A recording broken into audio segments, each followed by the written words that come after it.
छे। तेव्हा ऋषी म्हणाले, राजा, अरे राजा, असे थोर महात्मे जास्त वेळ झोपत नसतात, असे थोर महात्मे जास्त वेळ कधी झोपत नाहीये असं म्हणता बरोबर बाळाने हालचाल केली बघा, बाळाने हालचाल केली बघा। इतक्यात त्या महान ऋषीवर अनुकंपा करून बाळाने हालचाल केल्यानंतर बाळ जागे झाले बघा, किती जागृत लहानपणातच बाळ, की ऋषीला अनुकंपा करून त्यांनी हालचाल केली। शुद्धदत्त राजे म्हणाले की बाळ झोपलेला आहे, थोडा वेळ कृपा करा थांबण्याची। राजा हे जास्त वेळ महात्मे झोपत असतात आणि बाळाने हालचाल केली। तेव्हा बालक जागे झाल्याचे पाहता क्षणी शुद्धधनाने आपल्या दोन्ही हाताने बाळ उचलून धरले, दोन्ही हातावर बाळ घेतलं आणि घेऊन ऋषीच्या समोर शुद्धधन राजे बाळ घेऊन आले।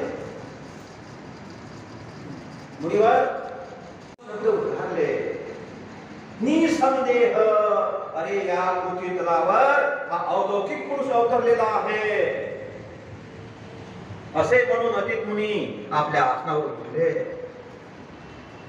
आणि आपले दोन्ही हात जोडले।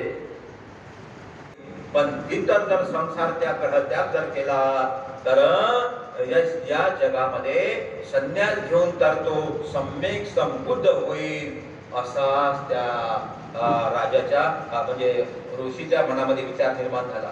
दोनच मार्ग असतात, ज्यांच्या अंगावर 32 लक्षण चिन्ह असतात त्यांच्या मागे फक्त दोन, त्यांच्या अंगावर दोनच मार्ग असतात त्यांच्या समोर। एक संसारामध्ये राहिले तर सम्राट होईल आणि ग्रहत्याग संसार त्याग केला तर या जगातील अविद्या अंधकार नष्ट करणारा भगवान बुद्ध होईल। अविद्या काय म्हणतात, तथागत ज्ञान प्राप्त झाल्यानंतर की हे जग सर्व अविद्येने ग्रासलेलं आहे। अविद्या म्हणजे काय आहे? कशाचं ज्ञान?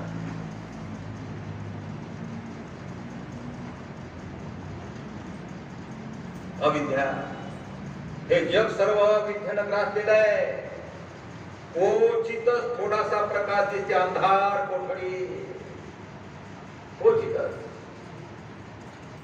अविद्या। सर्व दुःखाचं कारण अविद्या आहे। पुस्तकाचं ज्ञान म्हणजे विद्या आहे का? पुस्तकाचं ज्ञान नसेल अविद्या आहे। कशाला म्हटलं अविद्या? अविद्या बाबासाहेब म्हणतात की ज्याला 4 आर्य सत्य आणि आर्य अष्टांगिक मार्गाचं ज्ञान नाही तो मनुष्य किती विद्वान असू त्याचं अज्ञान आहे। किती त्या बालकाला पाहिलं, निर्गुण पाहिलं, तेव्हा त्याच्या अंगावर महापुरुषांचे 32 लक्षण आणि शिव 80 चिन्ह होते। 32 लक्षण 80 शिव चिन्हांनी असा युवक असलेला आणि त्यांना ते बाळ दिसले पहा। त्यांचा हेतू शुक्र ब्रह्मा यांच्यापेक्षाही अधिक तेजस्वी आहे आणि त्यांचे तेजमंडल त्यांच्यापेक्षा शक्तिमान पटीने अधिक आहे आणि म्हणून वैद्यमान आहेत अशा अजित ऋषीच्या मुखातून त्वरित एक उद्गार निघाले।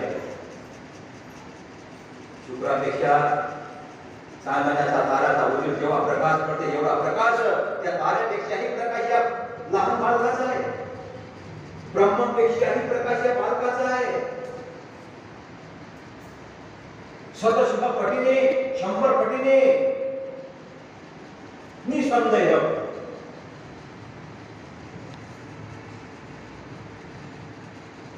आणि नत्थि मे शरणं वैयं बुद्धो मे शरणं वरं एतेन सत्यवचेन होतु मे जयमङ्गलं। नत्थि मे शरणं वैयं नमो मे शरणं वरं एतेन सत्यवचेन होतु मे जयमङ्गलं। नत्थि मे शरणं वैयं संगो मे शरणं वद